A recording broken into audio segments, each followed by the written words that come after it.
ఇదివరకులాగా late చేయమాకరా. పెందల కాడరా నువ్వు, ఓకేనా? వదినా, కాఫీ. అయ్యో, నువ్వెందుకమ్మా ఈ పనులన్నీ చేస్తున్నావు? అసలే ఒట్టి మనిషి కూడా కాదు. ఈ పనులన్నీ నేను చేస్తాను కదా, రా వచ్చి కూర్చో.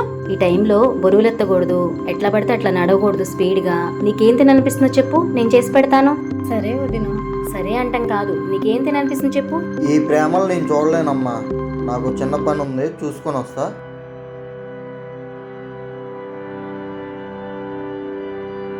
ఫోన్. ఏంటే మహారాణిలా కూర్చున్నావు? లే, పైకి లే. ఏమైంది వదినా? నువ్వు మామూలుగా నాచు కాదే, మా తమ్ముడంట చూసుకునేగా ఇంత వెర్రి వీగుతున్నావు. ఏదో ఒక రోజు మా తమ్ముడి చేత్తోనే నేను బయటికి గెంటిస్తా. నేను చేసిన తప్పేంటి వదినా? నీ వల్లే కదే మా తమ్ముడు ఎన్నో గొప్ప గొప్ప సంబంధాలు వదులుకుని ముష్టి నిన్ను చేసుకున్నాడు. అందుకే నీకు ఈ శిక్ష. చాలా బాగా చెప్పావక్క.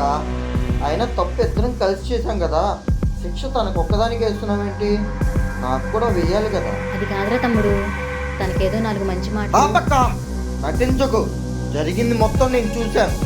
అయినా వేరే ఇంటి ఆడపిల్లని మన ఇంటికి తీసుకొస్తే నాటి ఆడడానికైనా విలువ ఇవ్వాలి. ఇంత నీచంగా ఆలోచిస్తావు అనుకోలేదక్క. ఒక ఇంటి నుంచి మన ఇంటికి వచ్చిన ఆడపిల్లకి మేమున్నామనే చిన్న భరోసా ఇస్తే మన కోసం ప్రాణాలైనా ఇస్తుంది.